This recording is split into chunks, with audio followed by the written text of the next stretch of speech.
राजकोट किल्ल्यावरील प्रकार हा गृह खात्यावर थुंकण्याचा प्रयत्न असल्याचं संजय राऊत म्हणाले. फडणवीसांना गृहमंत्री म्हणून लाज वाटली पाहिजे असं संजय राऊतांनी म्हटलं. राजकोट किल्ल्यावरील राड्यावरून राऊतांनी फडणवीसांवर निशाणा साधलाय.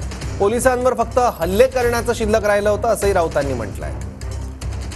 मालवणात काल जे झालेलं आहे सिंधुदुर्ग किल्ल्यासमोर, राजकोट किल्ल्यासमोर, सर्जेकोट किल्ल्यासमोर, हा गृह खात्यावर महाराष्ट्राच्या थुंकण्याचा प्रयत्न आहे. देवेंद्र फडणवीस गृहमंत्री म्हणून त्यांना लाज वाटली पाहिजे की ते पोलिसांना सन्मान देऊ शकले नाहीत, पोलिसांची प्रतिष्ठा राखू शकले नाहीत, पोलिसांना संरक्षण देऊ शकले नाहीत. खुलेआम भर रस्त्यावर पोलिसांची वर्दी फाडण्याचा प्रयत्न झाला.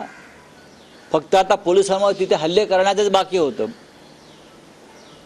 पोलिसांच्या तोंडावर थुंकण्याचा प्रयत्न काल झाला.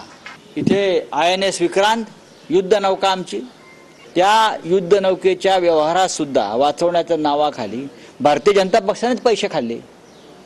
58 कोटी रुपये. हा चोर इथेच बसलाय मुलुंडला. त्याला वाचवण्यासाठी हे देवेंद्र फडणवीस गृहमंत्री होताच पहिली सही कशावर केली असेल तर INS विक्रांत घोटाळ्याची चौकशी बंद करण्याचा. हे चोरच आहेत ना, हे चोरच आहेत. ह्यांच्यावरती काय विश्वास ठेवायचा? यांनी देशच विकून खाल्लेला आहे. हा भांडूपचा श्री 420 आमच्या देवेंद्र फडणवीस साहेबांवर भ्रष्टाचाराचे आरोप करत होता.